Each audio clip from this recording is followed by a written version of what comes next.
everyone. I am super excited to be speaking to you guys today about finding your niche. First, I guess you want to know why I'm qualified to even speak on that subject. So I'll start with telling you a little bit about myself. I am a corporate event planner and I have been for almost 20 years. I currently work for Align Technology, which are the makers of Invisalign, if any of you are familiar. I have planned across many other industries across my career, both within the US and internationally. I've worked in nonprofit, I've worked in the race car industry, if you can believe it. I've done all kinds of different things. But what I also do is have my own events planning company, M. Jordan Events. I'm the owner of that, and I freelance events for different companies as well. I do some emotional type events. I'm able to collaborate with friends that are personal interest to me. I've done festivals, all kinds of different things. So in my day, by day, I'm a corporate event planner working for someone else. And at night and on the weekends, I work for myself, and I'm able to be a little bit more selective in the type of events I planned. So it's safe to say that I'm a person who's found their niche, since I do it personally and professionally. But before I can help you find yours, I'm going to help you understand a little bit more about what is a niche. So the dictionary example is pretty straightforward. Basically, your specialty or your comfort zone. If you've ever heard anybody say, stay in your lane, your niche is kind of like your lane. I really like to call it the sweet spot. Why is it important to find your niche? Well, that's what I'm here for today, to help you, to talk to you about. So I like to start with how to find it before I tell you why it's important to find me. Trust me, I got this. I'm going to tell you all about what it is first, and then I'll tell you why it's important to find it. To find your sweet spot, you really have to answer 3 important questions. The first one is, what am I good at? That's more what you have like a natural aptitude for. Like, you may be good at math, you may be a creative person, you might be handy around the house or really good at building things, or you might be musically inclined. You might be able to sing, play an instrument, things like that. Some people are amazing at baking, some are just naturally good at computers. My grandma used to tell me I was so good at trying to convince people to do what I wanted them to do that I should be a lawyer. The same way my son was really good at Legos, and I used to say, you're probably going to end up being an engineer. Neither one of us are either of those things. But that's number one. If you're taking notes, write that down. What are you good at is the first question you need to ask yourself. The next question is, what do I enjoy doing? That's basically plain and simple. What is it that you find joy doing? What do you spend your free time doing? What is your passion? What kind of hobbies might you have? Those type of things. That answers the question of what do you enjoy doing? So that's question number 2. The last question is, am I going to get paid for this? Does it generate income? Is it something that somebody's going to pay me to do it, or am I going to make some money in some kind of way doing it? So those are the questions. What am I good at doing? What do I enjoy doing? And can I get paid to do it? Now what? Well, now you have to combine all 3. And the key is in analyzing all of those things together. And I'm a little nerdy in my free time too, so I created this Venn diagram. I love diagrams. So if you're not familiar with Venn diagrams are an illustration that uses circles to show the relationships between things. And different intersections of those circles mean different things or can predict different outcomes. So as you can see here, in what you enjoy doing is at the top circle. What you're good at doing is over here in the blue circle. Generate income, or can I get paid for it, is over here in the purple circle. You can see that there's all sorts of overlaps. You can enjoy doing something and make money doing it. You can enjoy doing something and be good at doing it. You can be good at doing something and make money doing it. And like I said, those different intersections may mean different things. Like, if you just enjoy doing something and you can make money doing it, but you're not that good at doing it, you're probably not going to make that much money doing it. If you enjoy doing something and you're good at doing something, but you can't make money from it, that's pretty much a hobby. So there's lots of, like I said, lots of different ways that these intersect. But what is the sweet spot? The sweet spot is this little part right there in the middle, right there. That's the sweet spot. That is the intersection of all three of these things. You're good at it, you enjoy doing it, and you can make money doing it. Why is it important to find that sweet spot, that best of all worlds? Well, in order to answer that, I feel like it's important to go back to our definition of what a niche is. So the first definition that I've in here in red is a comfortable or suitable position in life or employment. That means you're happy, you're fulfilled, you're probably good at it, and you enjoy doing it. And one of my favorite quotes describes this the best. Find a job that you enjoy doing, and you'll never have to work a day in your life. I love this quote. If you Google this quote, you're going to get all kinds of answers for who said it. So I put them all on here. Some say Confucius said it, Mark Twain, it was in a Mark Anthony song. I'm just going to go with unknown. A bunch of people said it because it's a really good quote. It means you're motivated by being fulfilled. It means money's not really your motivator, or you just really enjoy what you're doing. Think of it as if you just have a really crappy day at work and you're doing something, you're doing something that is just very tedious, or it's a very pretty day outside and you don't really want to be at work. If you really enjoy what you're doing, it's actually not that bad. You can get through a lot of things. All jobs are stressful. You can get through stress at some point, I would say. You can get through that stress a little bit better if it's something that you really enjoy doing. So it doesn't really feel like work. Now let's go back to the definition, because there was a second one. The second part of that definition is a specialized segment of the market for a particular kind of product or service. There's a quote for this too. Niches make riches. What does that mean? It means that people will pay for a specialty skill set. This typically means that this is something that, if we go back to that definition, it's a specialized segment of the market for a particular kind of product or service. That means that your niche is something that is not oversaturated in the market. It's something that if you think of it as like grocery stores, you can go to a general grocery store, you could go to a health food grocery store, you can go to a grocery store that has a really good meat section. Like there's niches in everyday life, there's niches everywhere. So if you think of it that way, you might be the subject matter expert in some field. You might be, for instance, myself, for example, in the event planning world, you might be a general event planner that you just say, hey, anything you need, I can do it.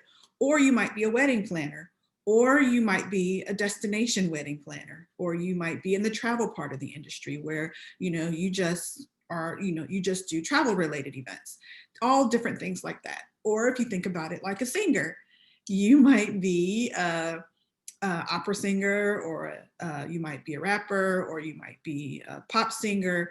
You could, all different things, and people gravitate toward you based on their interest or your specialty or your niche. So like I said, niches make riches. And that's, back one slide. Oops. Bear with me here, recording myself. There. Like I said, people pay for specialty, and that's where that saying comes from. Now I'm going to tell you how. What is your path to finding your niche? Well, most start with what they're good at. What's your major or you have some sort of aptitude in? Most start at one. And income, as we know, is a necessity. So most people are looking for a job, like you guys may be when you graduate. And you may either start here, you're good at it, or you start with, I just need a job. I just need to generate some income. You're lucky if you enjoy your job. So 3 typically comes in later. Some find their niche while they're doing what they're good at because they discover that they like something about their job or the industry that they're in, or by seeing what someone else did. For example, I'm going to take a minute to tell you my story and how I found my niche, which is what you all are here to hear.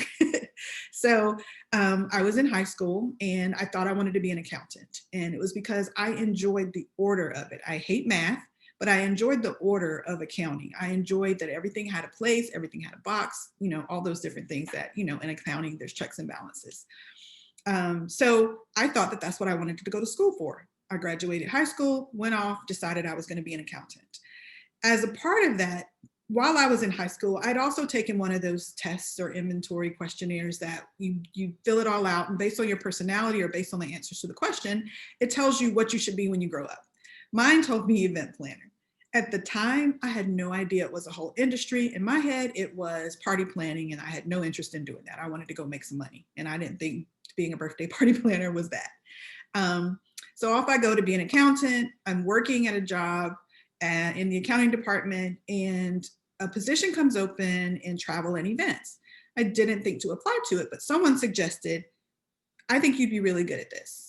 Or maybe just help out in that department and see if you like it. So off I went to do that. And as a part of doing that, I took this role within the company where I had been an accountant, being a travel manager, and then slowly started doing, helping out with company events. In the midst of all that, light bulb went off, immediately remembered the inventory test that I'd taken in high school because I really enjoyed doing it and I was really good at it and I was making money doing it. Had no idea what that meant at the time, but I found my sweet spot.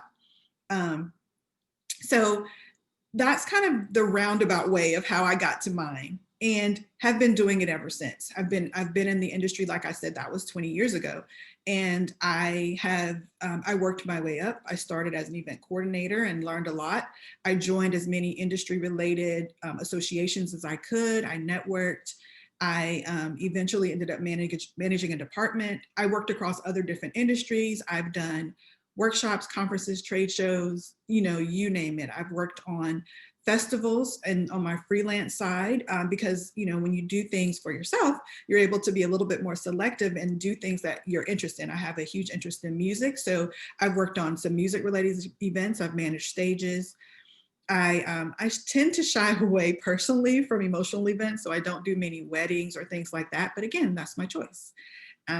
So that's kind of how a snapshot of finding your niche. But honestly, there's no set path.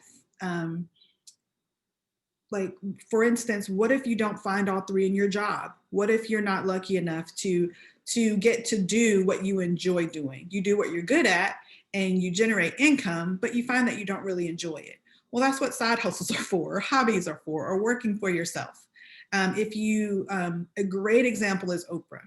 Oprah started out as a news anchor in 1976. She didn't start the Oprah show until 1986. That was 10 years of her doing something that she was good at and very similar to what she ended up enjoying doing, but she didn't find her real niche, that she wanted to be a talk show host and have control over her content until 10 years later.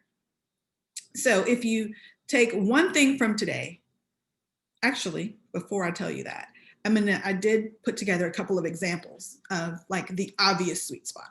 So here's Mike when he's a kid, and he enjoys cooking. Ever since he was a kid, he'd helped his grandma cook and Sunday dinner. Then, while he was in high school, he started working for a local small restaurant, learning all he could from the owner, and decides to go to culinary school after he graduates. So here's Mike, found his sweet spot early and continued on that path. Then he becomes really good at French cuisine. So he found his niche within his sweet spot. He did that while he was an immersion opportunity in culinary school. And after graduation, he opened the only French restaurant in his hometown and has a 3-month waiting list for reservations. So for him, as you can see, people pay for his specialty of French cuisine within his niche that he found early on by doing something that he loved doing. That's the obvious. That rarely happens, but it can happen. What more often happens is an alternate way of finding your sweet spot, similar to my story. So here's Teresa, who I also made up, but she's naturally good at math. Her family has always said that she would make a good accounting. So she goes off and gets a degree in accounting and finds a job in finance. She works her way up within an organization and is managing a department with growth plan of becoming the VP of finance. So she's doing very well at this because she's good at it. But as you can see, these paths that are indicated by the colors, they kind of blend in. They're not as cut and dried as like I said, Mike's was. His was boom, boom, boom, 1, 2, 3. Teresa's kind of blended. So she goes off and does what she's good at. She doesn't find fulfillment in her corporate America job, but she enjoys what she does. So there's a little bit of blend there. Like she's good at it, she enjoys it, but she doesn't like the fact that she's doing it in corporate. Like she wants a little bit more control over what she does and how she does it. So she likes the security of having her full-time job with benefits, like we all do. And but she, in order to find that fulfillment that she's missing by still doing what she loves, she volunteers her time doing taxes for people who can't afford a CPA. Eventually, she saves up for 10 years and opens her own financial planning business where she can be a little bit more selective over her clients. She can do some pro bono work if she wants to, but she's kind of found her sweet spot. But while she was still working for someone else, she was still doing what she loved. So she had some type of fulfillment. So that's kind of where I'm going with finding your niche. Figure out what it is that you like to do. But again, everybody's path is different. Everybody doesn't know what it is. I actually think it's really interesting that we expect people to know what they want to do when they graduate high school and then they go off to college for 4 years to learn about it. And as a result, which is why I know several people who have degrees in anthropology and are working in finance or working in something else or doing something completely different, such as me with my accounting background as an event planner. So that leads me to my final thought. All of this really, if you take nothing else from today, what I want you to take away from today is do what you love and love what you do. That's the most important thing. That's my wish for all of you, that you find your passion and you make lots of money or you find lots of fulfillment doing it, whichever one is your motivator. So that is it. We are going to leave time for Q&A. So before we do that, I do want to give you guys my contact information. This is my corporate, my freelance agency, M Jordan Events. You feel free to reach out to me. You can reach me at my email at margo@mjordanevents.com, on my website at mjordanevents.com, or hopefully if you have questions, we can also connect during the Q&A today. But it's been a pleasure sharing how I found my niche and how you guys can start to figure out what you guys is. Thank you and have a good day.